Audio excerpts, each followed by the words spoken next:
हाँ तो भैया नमस्कार। अगर आप में भी कुछ हुनर है तो आप भी इंस्टाग्राम और फेसबुक पर दबा के मेहनत करिए। हमारा फेसबुक से पहला पेमेंट आ चुका है 22,300।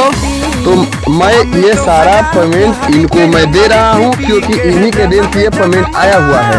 तो आप में भी कुछ हुनर है तो आप भी इंस्टाग्राम फेसबुक पर जाकर दबा के मेहनत करिए ताकि आपको भी ये पेमेंट आए। ठीक है ना। आप मेरा फॉलोअर्स देख के पहचान जाएंगे कि मेरा पैसा आया होगा कि नहीं आया होगा, मैं झूठ बोल रहा हूँ या सही, आपको ये पता चल जाएगा। तो अगर आप भी रील बनवाना चाहते हैं इंस्टाग्राम फेसबुक पे तो आप तुरंत ऊपर नंबर दिए हुए आप कॉल करिए और 6,000 में 30 रील बनवाइए। आप ले जाइए और इंस्टाग्राम पे फेसबुक पे डालिए और वायरल हो जाइए। हमारे तरह आप भी पैसा कमाइए मेरे भाई। अगर बलिया जिला से है तो हम पूरा दबा के सपोर्ट करेंगे और आप भी थोड़ा हमको सपोर्ट करिए। और जितने